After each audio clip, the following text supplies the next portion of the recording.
Assalamualaikum dan salam sejahtera. Untuk video kali ini kita akan bincangkan alih bentuk komunikasi bagi pola perbandingan sahaja, di mana soalan yang kita akan gunakan ialah soalan STPM tahun 2020. Soalan yang pertama iaitu soalan ke-16, di mana soalan ini huraikan pola kes yang melibatkan huraikan pola kes, tiada keyword bagi perubahan dan tiada keyword bagi perbandingan. Bermaksud pola ini ialah pola umum. Kita boleh jawab pola perubahan satu dan juga pola perbandingan. Apa yang kita akan perhatikan ialah pola perbandingan ini kita perlu ceritakan dari tahun 2013 hingga tahun 2015. Bagi soalan yang pertama iaitu soalan yang ke-16, kita akan lihat unit yang digunakan ialah kes. Maka skema jawapan bagi pola perbandingan yang paling sesuai digunakan ialah paling tinggi dan paling rendah.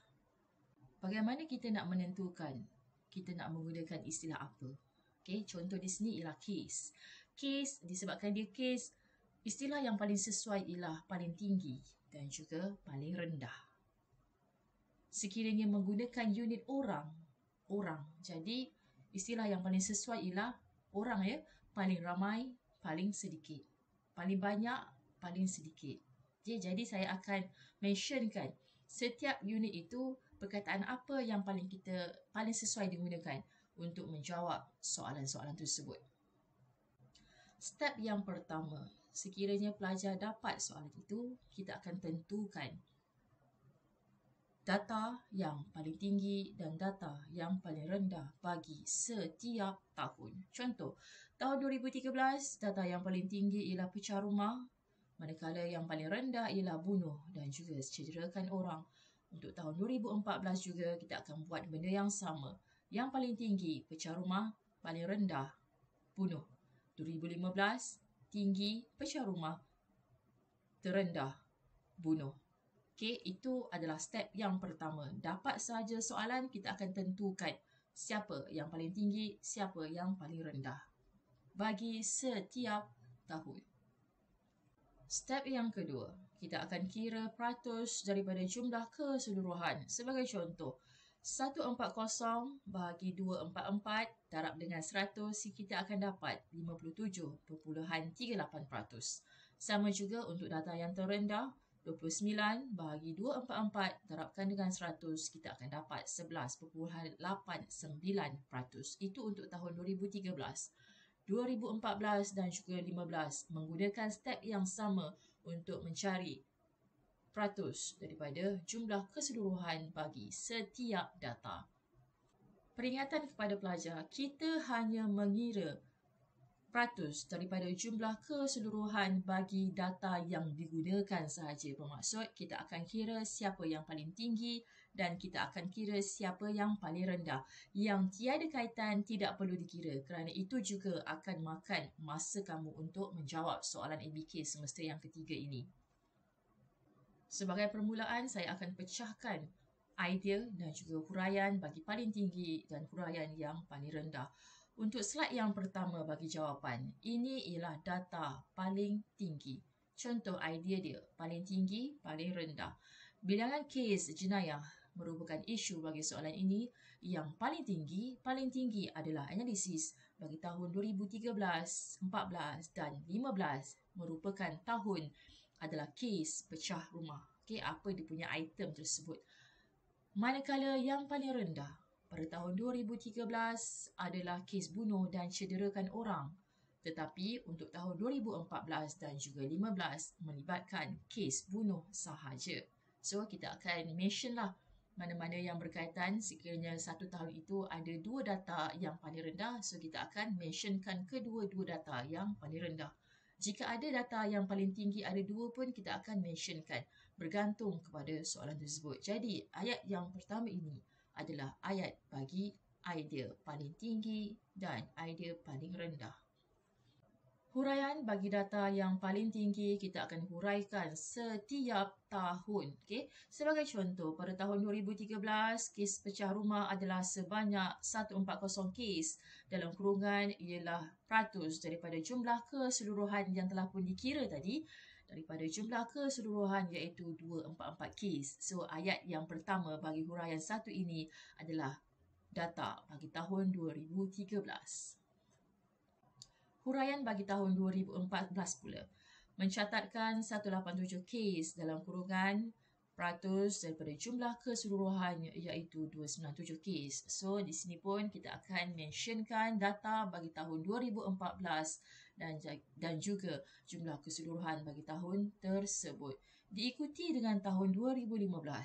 Kes pecah rumah mencatatkan bilangan sebanyak berapa kes dalam kurungan peratus daripada jumlah keseluruhan dan kita akan mentionkan juga jumlah keseluruhan pada tahun 2015 iaitu 352 kes. Sambungan huraian bagi data paling rendah.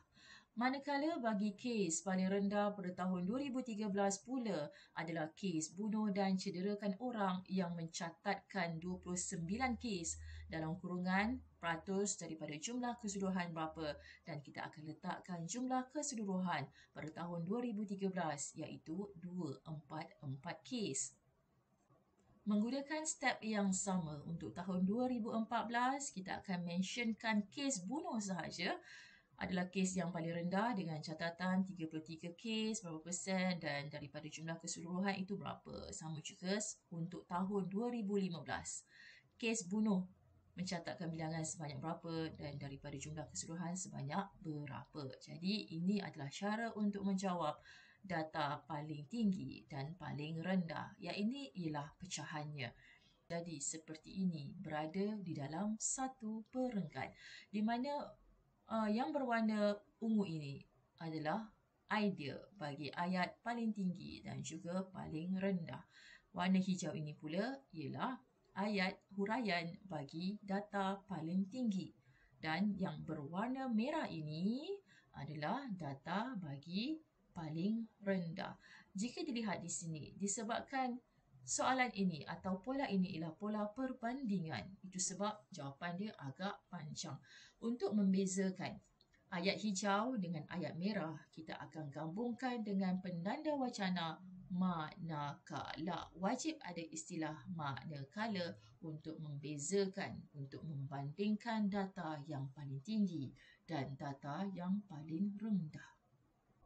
Soalan yang seterusnya ialah soalan 17. Berdasarkan jadual di bawah, bandingkan. Okey, nampak sangat dia punya keyword dia ialah bandingkan. Bermaksud 2AD mestilah pola perbandingan. Kita akan bandingkan di antara jumlah kedatangan pelancong dengan jumlah pendapatan, AD yang pertama, dan AD yang kedua ialah jumlah pendapatan dengan jumlah kedatangan pelancong.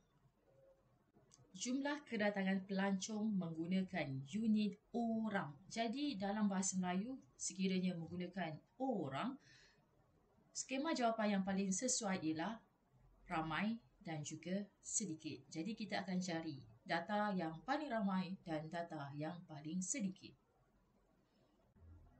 Untuk jumlah kedatangan pelancong iaitu juta orang, kita akan baca dahulu yang berwarna kuning. Kita akan cari tahun mana yang paling ramai dan tahun mana yang paling sedikit. Jadi yang paling ramai di sini ialah tahun 2014 yang paling ramai yang bernilai 72 bilion ringgit. Manakala yang paling sedikit ialah tahun 2012 iaitu 25.03 juta orang bersamaan dengan nilai pendapatannya ialah 60.60 bilion ringgit. AD yang pertama ialah paling ramai, paling sedikit. Yang ini merupakan data bagi jumlah kedatangan pelancong. Jumlah kedatangan pelancong yang paling ramai adalah pada tahun 2014, manakala yang paling sedikit adalah pada tahun 2012. So, ini ialah ayat idea. Sebagai contoh, jumlah kedatangan pelancong yang paling ramai pada tahun 2014 adalah sebanyak berapa juta orang? Diikuti dengan jumlah pendapatan industri bernilai 72 bilion ringgit. Okey, data ini sebenarnya asalnya adalah dari jadual ini. 27.44 juta orang bersamaan dengan 72 bilion ringgit. Kita akan perhatikan di sini, nampak tak? Dia punya nilai dia adalah nilai yang sama. Manakala jumlah kedatangan pelancong yang paling sedikit pada tahun 2012 adalah sebanyak berapa juta orang bersamaan dengan jumlah pendapatan interaksi bernilai berapa bilion ringgit. So data ini juga adalah asalnya daripada jadual ini. 2503 juta orang bersamaan dengan berapa juta ringgit. So ini cara untuk jawab data jumlah kedatangan pelancong di mana dia menggunakan orang. Jadi yang paling sesuai kita akan gunakan analisis paling ramai dan paling sedikit. Data yang kedua kita akan baca di bahagian yang berwarna kuning ini di sebelah sini pula. Di mana yang paling tinggi ialah 8210 pada tahun 2016 yang bersamaan dengan 26.76 juta orang pelancong. Okey, data yang paling rendah ialah tahun 2012 sebanyak ini dan disamakan atau bersamaan dengan 25.03 juta orang. Jumlah pendapatan yang paling tinggi adalah pada tahun 2016 manakala yang paling rendah adalah pada tahun 2012. So ini ialah ayat idea 2 markah.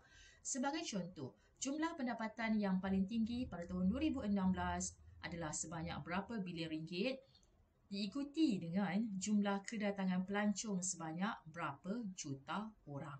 Okey, ini untuk data paling tinggi. Manakala jumlah pendapatan yang paling rendah pada tahun 2012 adalah sebanyak berapa bilion ringgit diikuti dengan jumlah kedatangan pelancong sebanyak berapa juta orang. Sekian saja untuk kali ini. Kita jumpa lagi untuk video yang seterusnya bagi pola perbandingan untuk tahun 2019.